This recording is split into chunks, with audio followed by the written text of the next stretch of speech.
A paz do Senhor, meus irmãos, irmãs, Deus abençoe, seja bem-vindo no meu canal. Eu sou Viviane Ramos, se inscreva e dê joinha. E vamos aprender hoje a lição 1, a nova lição, né, sobre o livro de Jó. Esse é o tema da lição. E o texto ora diz assim: eis que temos por bem-aventurados que sofreram, viste qual foi a paciência de Jó e viste o fim do que o Senhor lhe deu, porque o Senhor é muito misericordioso e piedoso. Tiago 5:11, essa é a verdade prática. Fala, né, as bem-aventuranças, né? Eis que temos por bem-aventurados que sofreram. Bem-aventurado quer dizer mais do que feliz, muito mais do que feliz. E foi isso que aconteceu com Jó, que foi fiel a Deus e foi muito feliz depois. Aleluia, glória a Deus. A verdade prática, o livro de Jó não é apenas uma preciosidade de literatura universal, mas, sobretudo, uma poderosa resposta de Deus para as grandes questões da vida. Então, se você está aí, acha que está sofrendo, está gemendo, tá muito, não está aguentando mais, leia aí a história de Jó, né? A resposta de Jó é um testemunho de vida muito importante para você ver o quanto que Jó foi fiel a Deus e valeu. Aleluia, glória a Deus. Então, vamos lá, né? Nessa introdução que vamos aprender aí sobre o livro de Jó, como que Jó, né, sofreu, como que está o livro registrado e tudo mais. O primeiro, autoria local e data do livro de Jó. O autor de Jó. Quem escreveu o livro de Jó, né? Quem foi? Quem foi esse escritor? Por que ficou registrado? Quem foi que escreveu? Aqui diz assim, né, que o livro de Jó é motivo de longos debates, né? Longos debates, e as opiniões passaram por Moisés, Eliú, Salomão, Ezequias, Isaías e até mesmo o Esdras, aquele lá, escritor, né, da palavra de Deus ali, que levava a lei, né, o povo de Deus, os judeus. Então, todos eles ali, né, bonitinho ali, passaram pelas ideias dele, tudo certinho. Mas, continuando aqui, né, nos fala que eles não acreditavam em não mover, os que não acreditavam no mover sobrenatural de Deus sobre os autores, né, bíblico, fizeram do livro uma concha de retalhos. Então, afirma-se ele a produção de vários autores em diferentes épocas. Entretanto, o cristianismo histórico e conservador não tem o livro de Jó como uma ficção religiosa, mas por uma narrativa poética inspirada por Deus e redirigida, né, por um único autor, né? Então a Bíblia não apresenta indicações do autor do livro, mas o fato é de que o autor conhecia a forma poética e nela expressou a maior parte desse livro. Então está aí essa introdução. O 2, a pessoa histórica de Jó, né? A Bíblia mesmo atesta que Jó foi uma pessoa histórica, né? Uma pessoa histórica lá desde o tempo de Abraão, né? Os patriarcas Abraão, Isaac, Jacó, né? Na história, tem uma história muito linda da vida de Jó, embora seja muito sofrimento, mas é isso aí mesmo, crente fiel a Deus. E aí também fala, né, aqui, muito importante, né, o que ele de fato foi uma pessoa real, correlacionando ao lado de Noé e Daniel, Ezequiel 14:14. Você pode ler aí para melhor entender. E o 3, a terra de Jó. Já no início do seu contexto, o livro de Jó destaca que ele era da terra de Uz, né? Como Uz era uma terra real, o comentarista situa Uz do sul, né, do Edom, o oeste do deserto de Araba, e se estendia a leste, indo até a Babilônia. Babilônia lá, aquele lugar que o povo de Deus foi escravizado, levado como escravo lá. O 4, a época de Jó.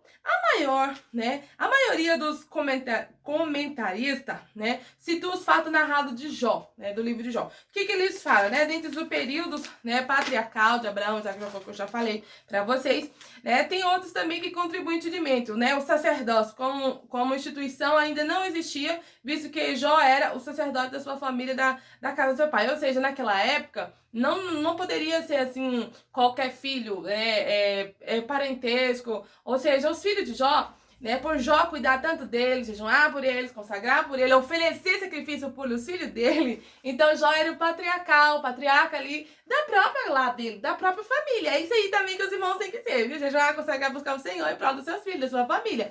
Mas aqui na lição, né, que me chamou muita atenção aqui, que diz assim, né, que os filhos de Jó eram cordeiros juntamente com seus irmãos, que não era permitido pela lei mosaica. Neemias 27:8. Então essa palavra aí, o cordeiro, é muito importante porque não tinha essa permissão, mas os filhos de Jó, sim, né, ele era cordeiro. Então só aparece em 2 ocasiões da Bíblia, Gênesis 33:19, você possa ler para melhor entender esse texto aí. E além disso, né, além do livro de Jó ser muito importante, um texto bíblico, história bíblica ser escrito e dividido em poesia, né, poético. Ele também era um livro, né, de história real, que realmente, né, aconteceu. E além disso, né, ele, sim, no contexto histórico de Jó, é mais árabe do que judaico. Então, tá aí uma coisa muito importante, se você não sabia, né, ele era mais arábico, né, da Arábia. É isso aí. E aí também o 2, estrutura literária do livro de Jó. Né? Aqui na proesa e poesia, foi o que eu já falei. O leitor que deseja ler o livro de Jó precisa dar-se conta de que diante dele há uma obra da natureza poética, ou seja, tem alguns versinhos, algumas coisas lá combinando, algumas mensagens, algumas coisas muito legal. Então, para quem gosta aí de poesia, leia, fica a dica, que é muito importante esse livro de Jó. E tem também, né, umas coisas muito importantes aqui, uma das prosas do primeiro capítulo, uma longa poesia no meio, mais uma prosa no último capítulo, e assim prolonga, né? Jó, do primeiro até o 2 e até o verso 3. É isso aí, vai lá, né? Até o verso 3. É um texto intermediário da poesia de Jó, no capítulo 3, versículo 1. O 2, organização. No texto da poesia há uma seguinte organização. Um monólogo feito por Jó, 3 ciclos de diálogo entre Jó e seus amigos, ele faz, Bibade e Zofá, são aqueles amigos lá, né? E também 4 outros discursos, em 4 amigos jovens, Eliú, seguindo por relação a Deus, onde ele manifesta seu poder, sua graça, e finalmente a humilhação de Jó diante da revelação divina da restauração completa. E para você melhor entender também, eu conto uma historinha bíblica aí sobre a história de Jó. Você pode ler nesse mesmo canal, viu? Tem historinha para criança, a historinha de Jó, você vai ler lá, assiste lá para melhor entender. É muito importante Jó e seus amigos, né? Quando Deus mudou o cativeiro dele, eu falo mais sobre isso, é muito importante.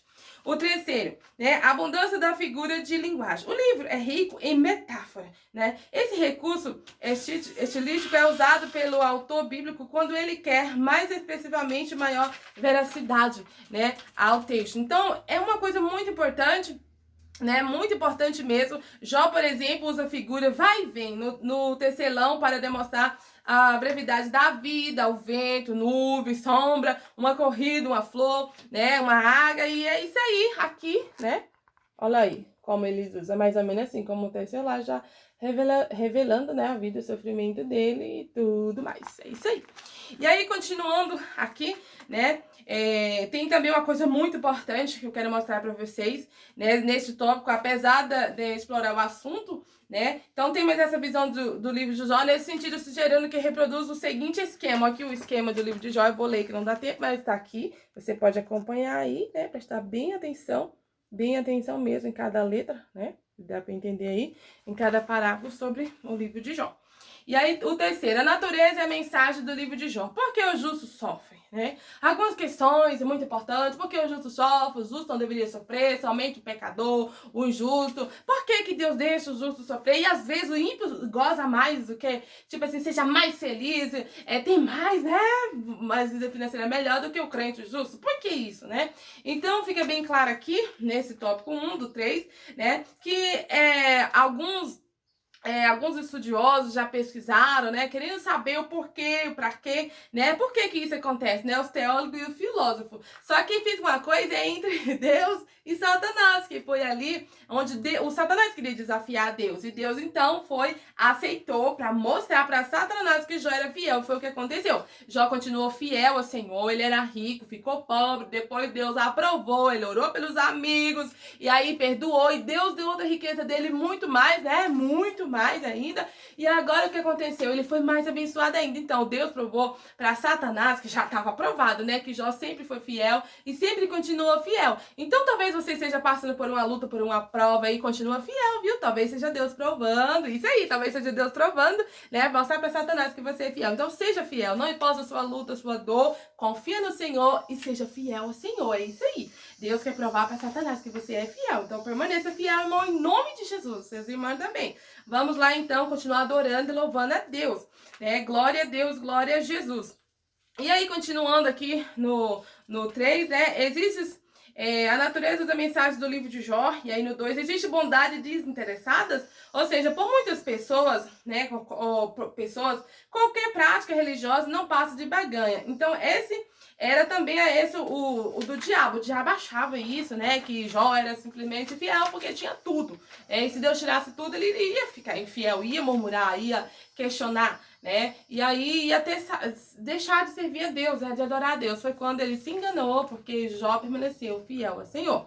E no terceiro, no 3 aqui, pode o homem compreender Deus? Né? Foi um momento em que Jó ali teve um diálogo, uma conversa, né, para compreender. O Jó conhecia a Deus, mas neste momento, né, era uma questão para Jó que não foi tanto entender a Deus como experimentá-lo. Então, naquele momento, aquela prova que ele passou, ele experimentou Deus, sentiu assim de perto, ou seja, né, viu como que Deus é bom, viu como que Deus é maravilhoso, viu como o nosso Deus é extraordinário, onipotente, onipresente. Ele viu, experimentou Deus, a grandeza de Deus. Então, há uma diferença entre ouvir falar de Deus e experimentar Deus.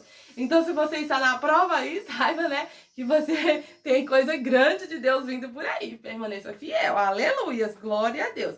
E aí, continuando aqui, né, também eu quero falar uma coisa muito importante, que é a perseverança de Jó na sua fé permitiu que o propósito de Deus prevalecesse sobre a expectativa de Satanás. E ele continuou fiel mesmo, né? O livro é de valor inestimável, né?